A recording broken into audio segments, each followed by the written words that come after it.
ഈ കൂട്ടുകാരെ, ഞാനിന്നിവിടെ ഉണ്ടാക്കാൻ പോകുന്നത് നല്ലൊരു മാങ്ങ അച്ചാറാണ്. അതിനുവേണ്ടി 10 കിലോ മാങ്ങ ഞാനിവിടെ കഴുകി തുടച്ച് വെച്ചിട്ടുണ്ട്. അത് നന്നായി വെള്ളമൊക്കെ തോർന്നതിന് ശേഷം നമുക്ക് അരിഞ്ഞെടുക്കാം. മാങ്ങ ചെറുതായി അരിഞ്ഞ് ഉപ്പ് പുരട്ടി വെച്ചതാണ്.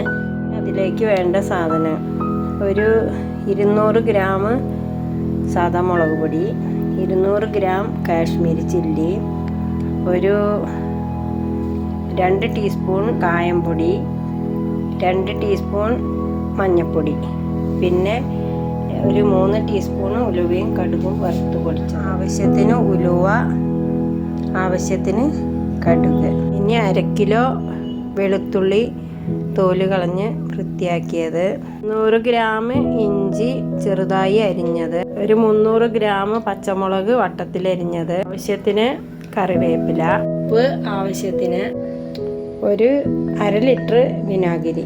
കത്തിച്ച് ഒരു ഉള്ളി അടുപ്പത്ത് വെക്കുക. ചട്ടി ചൂടായിട്ട് അതിലേക്ക് കുറച്ച് നല്ലെണ്ണ ഒഴിക്കുക. 300 മില്ലി നല്ലെണ്ണ ഒഴിക്കുക. നല്ലെണ്ണ നന്നായി ചൂടായതിന് ശേഷം അതിലേക്ക് 2 ടീസ്പൂൺ ഉലുവ ഇട്ട് അത് നല്ല ചുവന്ന കളറാവണം. പൊട്ടി വരട്ടെ. പൊട്ടി വന്നതിന് ശേഷം ഒരു 2 ടീസ്പൂൺ കടുക് ഇടുക. കടുകിട്ട് പൊട്ടി വന്നതിന് ശേഷം ഇനി നമുക്ക് പച്ചമുളക് ഇടുക. പച്ചമുളക് ഇട്ട് നന്നായിട്ട് ചൂടാവുമ്പോൾ അടുത്തത് ഇനി ഇടാനുള്ളത് വെളുത്തുള്ളി ഇട്ട് കഴിഞ്ഞു. ഇനി അടുത്തത് ഇഞ്ചി ഒരു 1/2 കിലോ ഇഞ്ചി ഉണ്ട്, അത് ഇട്ട് പിന്നീട് അതിലേക്ക് കറിവേപ്പിലയാണ് ഇടാനുള്ളത്. കറിവേപ്പില ഇട്ട് കഴിഞ്ഞു. ഇനി നന്നായിട്ട് വഴറ്റുക. നന്നായി വഴറ്റി മൂപ്പിച്ച് ഒരു വിധം നല്ല ചുവന്ന കളറാവണം, അല്ലെങ്കിൽ അച്ചാറ് ചീത്തയായി പോകും. പച്ചമുളക് വെളുത്തുള്ളിയൊക്കെ ചൂടായതിന് ശേഷം അതിലേക്ക് മുളക് പൊടി, മഞ്ഞൾപ്പൊടി, കാശ്മീരി ചില്ലി, ഉലുവപ്പൊടി, കടുക്, ഉലുവ, കായം,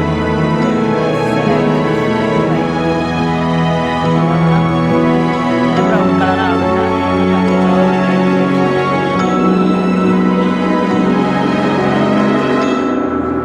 പച്ചച്ചൊവ മാറിയതിന് ശേഷം അതിലേക്ക് മാങ്ങയിൽ നിന്ന് ഊറി വന്ന വെള്ളം സ്റ്റോക്ക് ഉണ്ട്, അത് അതിലേക്ക് ഒഴിച്ചിട്ട് നന്നായിട്ട് ഇളക്കുക. അതിലേക്ക് ഒരു 1/2 ലിറ്റർ തിളപ്പിച്ചാറിയ വെള്ളം ഒഴിക്കണം. തിളപ്പിച്ചാറിയ വെള്ളം ഒഴിച്ചു കൊടുക്കണം, എന്നാലേ ചാറുണ്ടാവുള്ളൂ. മാങ്ങ മുങ്ങിക്കിടക്കണം, അല്ലെങ്കിൽ മാങ്ങ കേടായി പോകും, പൂത്ത് പോകും. ഇതിലേക്ക് കുറച്ച് വിനാഗിരി ഒഴിക്കുക. ഒരു 1/2 ലിറ്റർ വിനാഗിരി ഒഴിച്ച് നന്നായിട്ട് ഇളക്കി യോജിപ്പിക്കുക.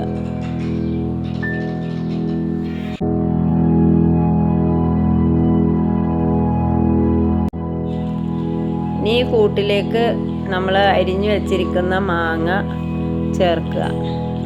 മാങ്ങ ചേർത്ത് നല്ലവണ്ണം ഇളക്കി മിക്സ് ചെയ്യുക.